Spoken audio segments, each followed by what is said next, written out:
Ladies and gentlemen, boys and girls, welcome back to Let's Play Morrowind, where we're back in the hideout.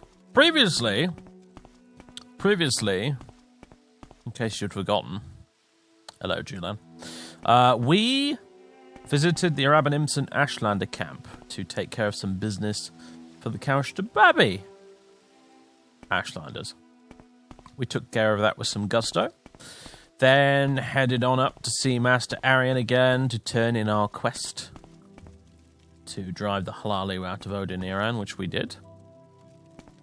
And a couple of things that we need to do now. One is we need to go to House Redoran. We need to go visit them in Alderun to try and convince some of the councillors to support Master Arian with a political thing. Yeah, to revoke the Mages Guild monopoly. That's the one. So that that House Tovani can officially, legally sell their services to non-guild members in the way that the Mages Guild does. That's one thing we have to do. Another thing is we have to go back to the Kaushtababi Ashlanders themselves and, you know, finish up those last bits that we were doing for them. Yet another thing, actually, is that we need to go to Sadrith Mora and go to the Hermitage, where we can start finally speaking to people about getting ourselves a stronghold. Now, slightly redundant in a way on account of the fact that I have this wonderful hideout.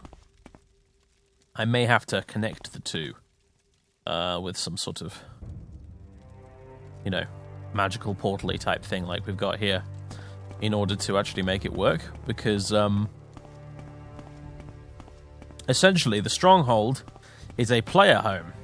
Each of the great houses of Morrowind offers one when you go and sort of do their quest line.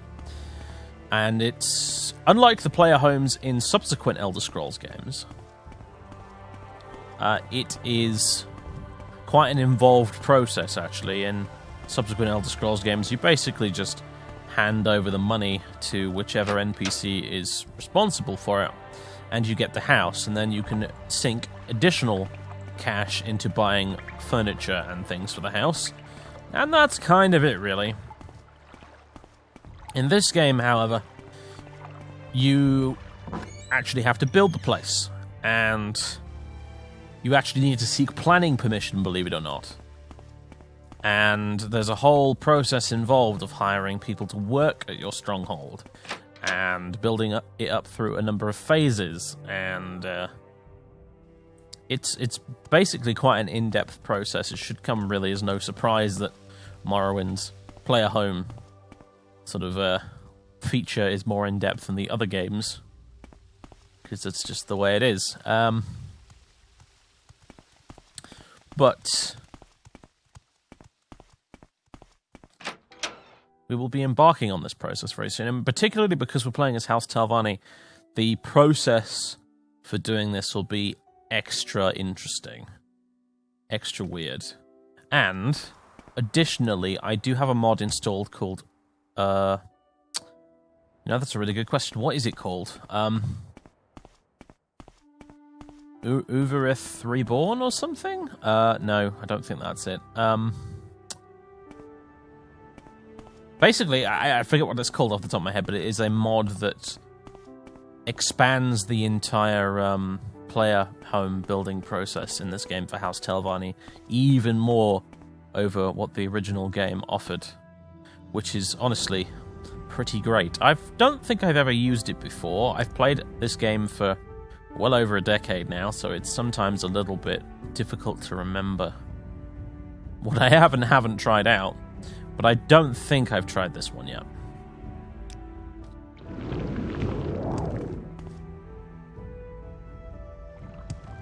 So, yes.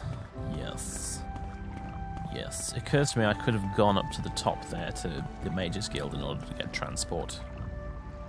Except that's not the Mages Guild up there, is it, at all? The Mages Guild is over in that direction. I'm a genius! That's what happens when you play and talk at the same time.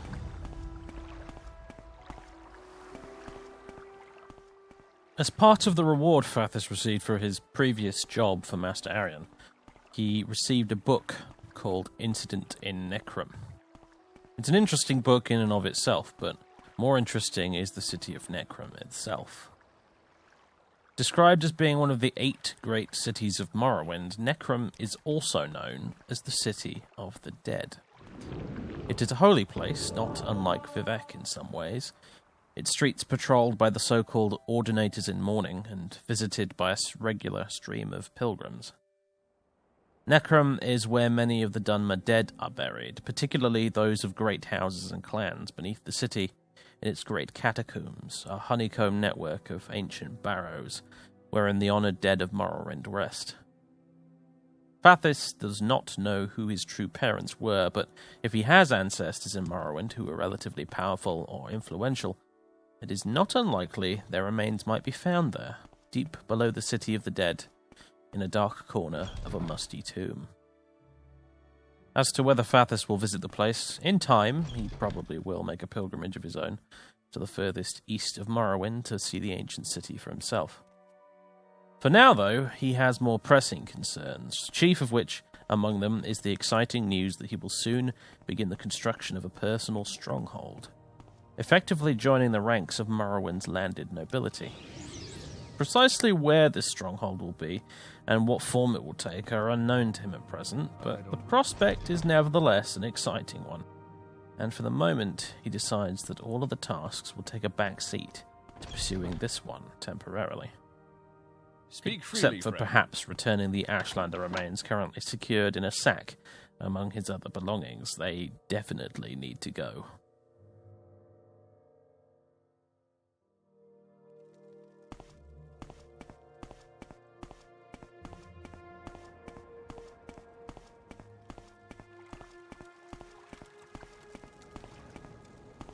It's another foggy day in Sadrith Mora. In the distance are the sounds of the tide crashing on the shore, and the echoing cries of cliff racers, the sound travelling a long way across the expanse of water surrounding the town. There aren't many people about, most of them electing to stay indoors. Perhaps there's a storm coming. Fathis doesn't know. Weather magic is a very obscure and ancient discipline indeed, of which he knows virtually nothing. He wonders, idly to himself, if maybe he should rectify that one day. Looming out of the fog is the large, bulbous shape of the Telvanni Council House. A place that these days he doesn't have much cause to visit, but today he does. Or rather, he's not visiting the Council House itself, he's going to be travelling beneath it, to the Hermitage, of which he's heard quite a lot, but seen very little.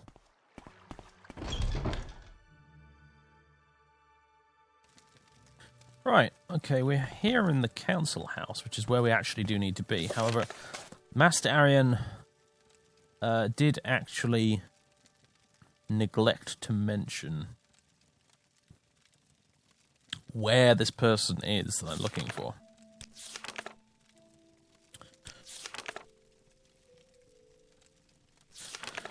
Lunela Hlaeran at the Telvanni Council House in Sadrith Mora. That's all he said. She's actually in the Hermitage. So I know where that is, but just out of curiosity, I want to see if we can ask anybody here about that. Because certainly when I first did House Telvanni many, many years ago for the first time, it took me quite some time to find Lunela Hlaeran, because she's sort of technically in the Telvanni Council House here, but also at the same time, kind of not. Underneath the Telvanni Council House would be a far more accurate statement. Nobody here really has anything to say about it, so I feel like that maybe should have been addressed by the developers slightly. Give people the ability to ask about Lunela Hlaeran, so they don't have to comb the entire place. Yeah, yes, this of course is the Tribunal Temple here in Sadrith Mora, which has been relegated to this underground cave. Which I always found quite amusing. But anyway, this is the Hermitage. As you can see, it's a big old cave.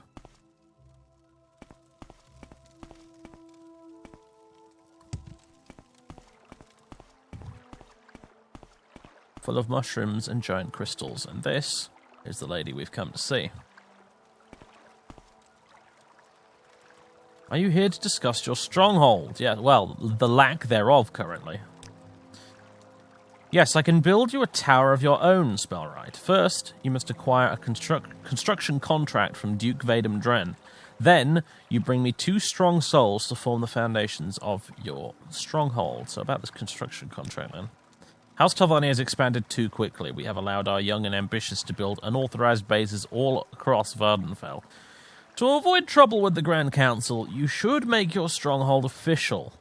Only Duke Vadem Dren in Ebonheart can issue construction contracts. Okay. I think this is probably good news as far as Fathis is concerned, because he would like an official residence, as opposed to appearing to everyone else as a wandering vagrant, wondering, where does this guy actually live? Of course, we know where he lives, but he doesn't want anyone else to, so... And the strong souls?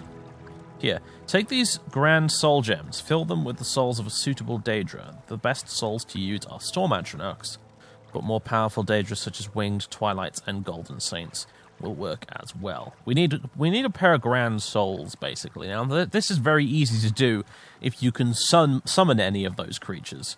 If you can summon a Storm Atronach or a Winged Twilight or a Golden Saint, then this is quite easy, really. Unfortunately, we can't.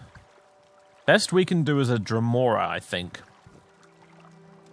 Thanks to the Cephalopod helm that I've got. So yeah, may have to have a look through my scrolls and stuff. I might be able to summon a Golden Saint, I don't know. But of course we'll then need to soul trap it before we do kill it.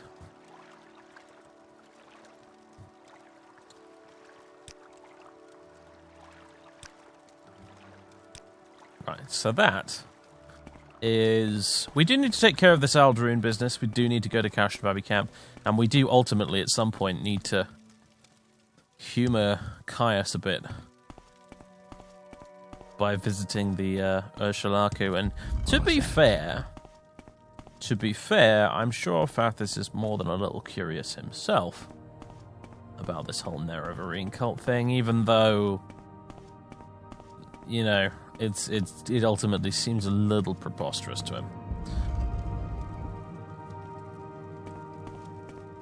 Or at least, not preposterous in and of itself, but more preposterous the idea that he is the Nerevarine. Although, of course, that certainly wouldn't stop him from pretending to be the Nerevarine if it somehow suited his purposes. Fathis is rather excited.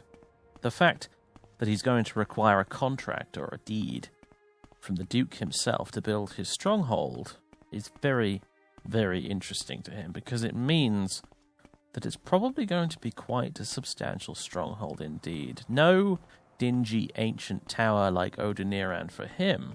No.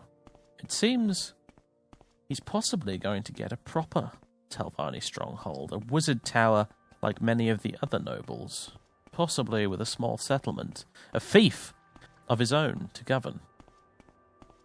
The only fly in the ointment is that he's going to have to visit Duke Vadem Dren in order to get the contract, and the Duke, well, he's definitely of the Imperial persuasion. Not that Fathis isn't equipped to deal with people like the Duke, but it could make getting an audience with him in the first place a little difficult. The Duke must surely be quite a busy man, especially with the current crisis on the island in the form of the Blight. Furthermore, how likely is he to grant a contract to House Telvanni in light of their own sympathies and rivalries with the Empire? Fathis can only hope that perhaps the current state of affairs on Vvardenfell might mean that the Duke will be more receptive to an official request for a stronghold if it means that it can be built in a strategic location that might actually aid in the defense of the island.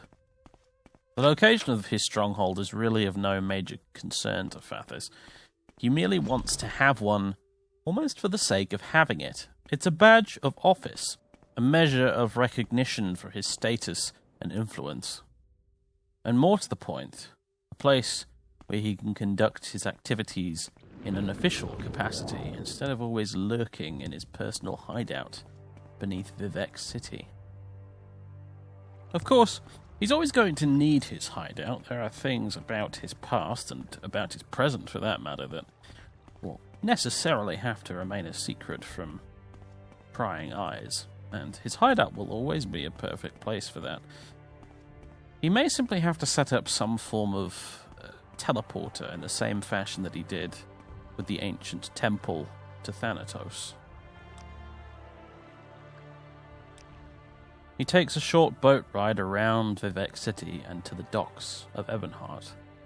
An impressive place to be sure, but not quite as impressive as old Ebonheart, it must be said, which of course lies just across the sea in the other direction. Ebonheart isn't really much of a city in and of itself, to be fair. It's more of a fortress and a place where most of the imperial bureaucracy and military and mercantile operations like the East Empire Company can call home. As a result, today there aren't many in the way of civilians walking around the docks here. It's mostly Fighters Guild mercenaries, merchants, Imperial legionaries, the Duke's Silver Guard, and even the occasional ambassador who works at one of the 2 embassies that exist here in Ebonheart. There is a small tavern here, of course, named the Six Fishes, mostly for travelling dignitaries and sailors to rest before moving on to elsewhere in the province. At the end of his journey through the fortress town lies the keep itself, home to the Duke, his many hangers-on, his household, and of course anyone that happens to be visiting him at the time. Currently it's rumoured there are a couple of dignitaries, both from houses Indoril and Dres, although Fathers doesn't have time to talk to either, not that they'd be particularly interested in doing so, what with him being both a Telvanni and an Outlander. They wouldn't like him very much, and he's sure the feeling would be mutual. Okay, interesting. Normally, in the original game, the Duke is chilling out here.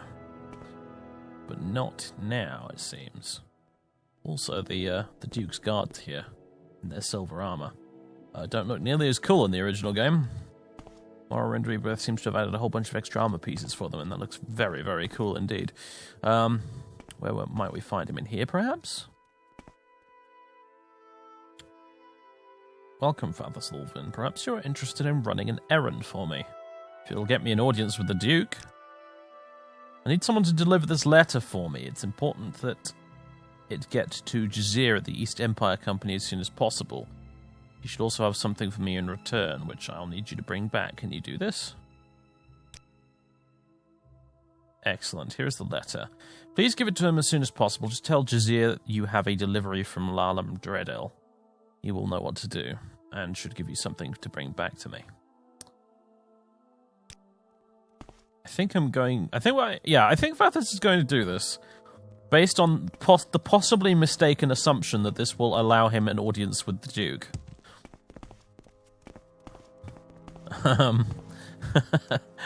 So I think that's what we're going to do here.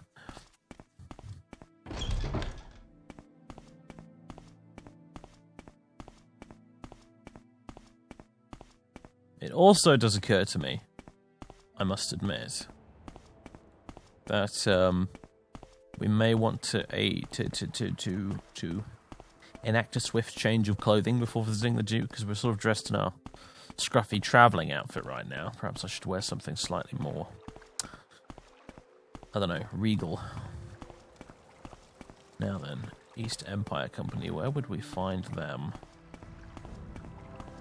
With, of course, the wonderful, wonderful Rebirth Ebonheart here being significantly larger than it is in the original game.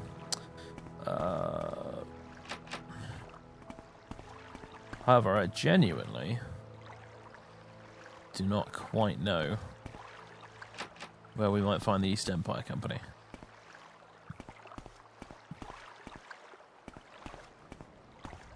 with everything now moved around.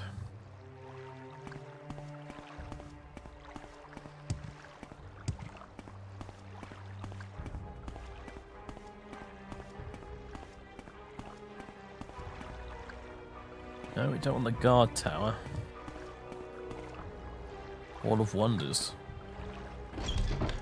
I don't think I noticed this before. Well, well, well. Daedric Face of Terror. The Alchemist's Formulary.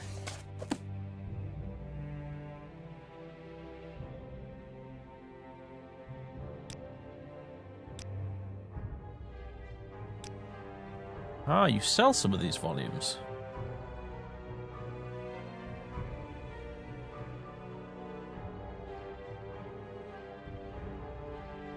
Order Legionis. Don't remember that one. That seems new somehow. Legions of the Dead. I think we own a copy of that. Nerevar Moon and Star. Expensive, but relevant to our interests. Spirit of Known God of Mortals.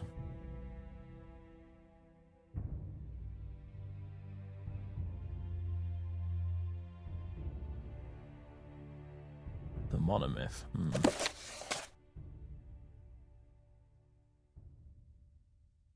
War of the First Council. Also relevant.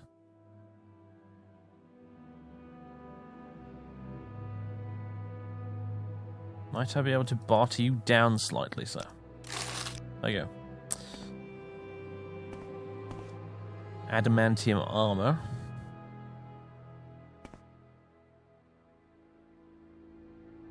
Wings of the Queen of Bats.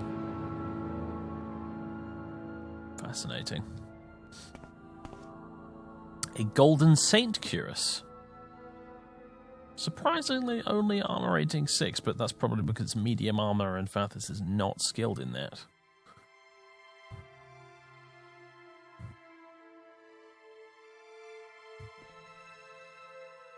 You do enchanting, don't you? Okay. And a Dwemer Crystal Staff. Very interesting. Hall of Wonders might be overselling it somewhat, I think. But interesting nevertheless. We still have not found the East Empire Company, though, unfortunately.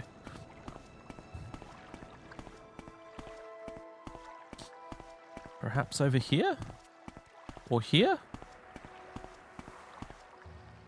Warehouse? I don't know if that's what I'm after.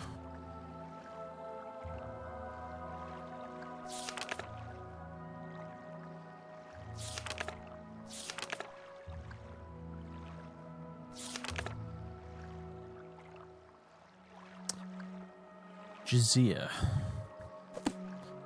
Can have a look, I suppose.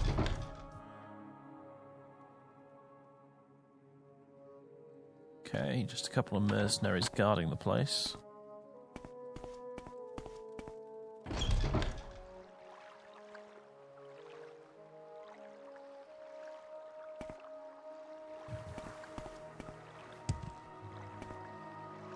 Oh, well, this is certainly interesting, isn't it?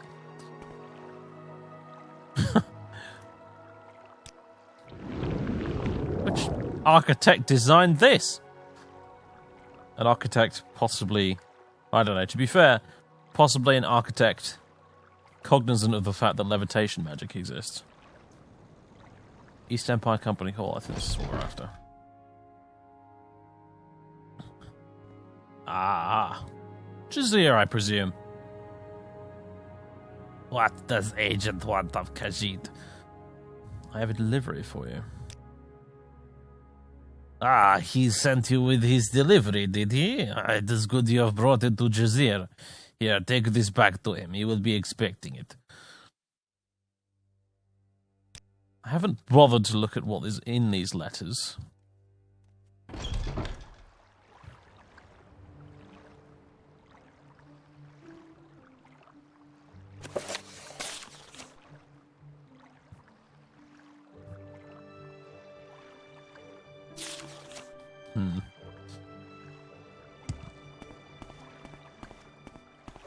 I kind of assumed it would be sealed, because you do get that with many letters and things in this game.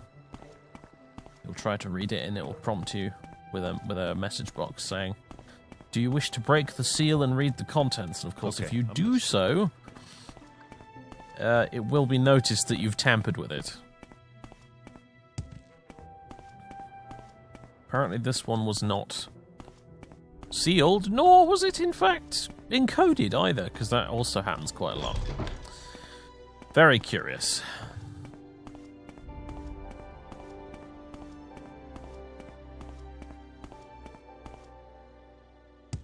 Why are you here? Let's get this over with. I'm trying to see the Duke, and you guys are clogging up the staircase. That's why I'm here.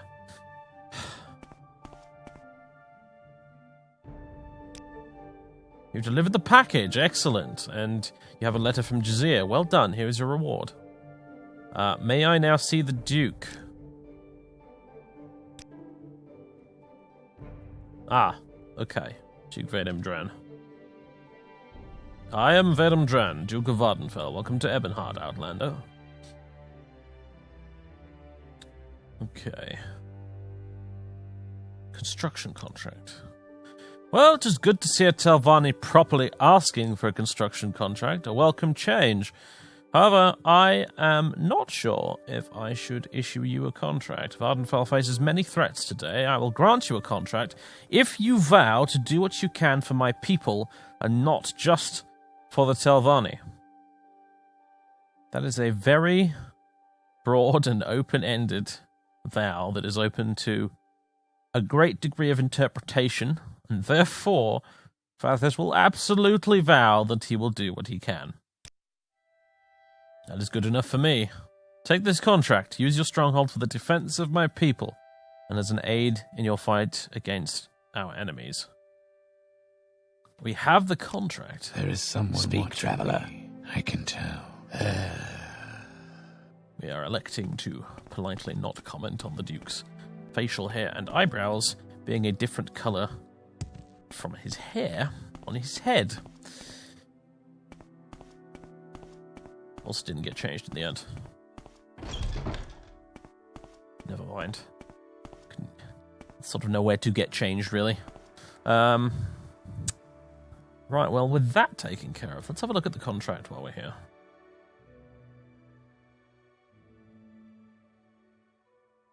Wherever it is.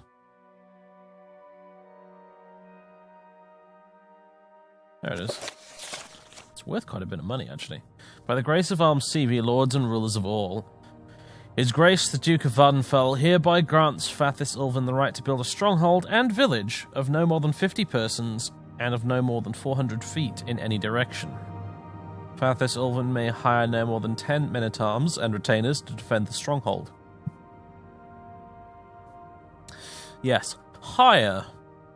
Doesn't say anything about, you know, having retainers and men-at-arms that we didn't hire.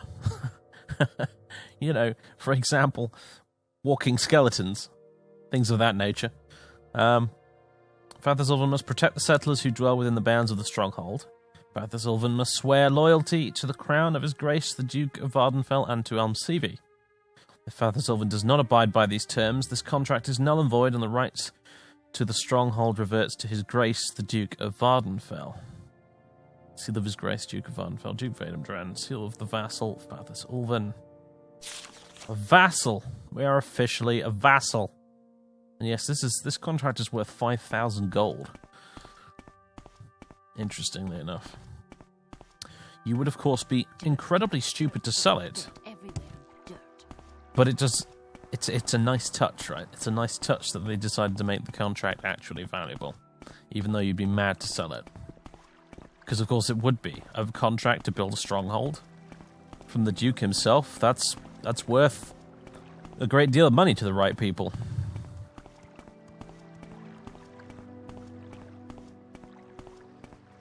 Right.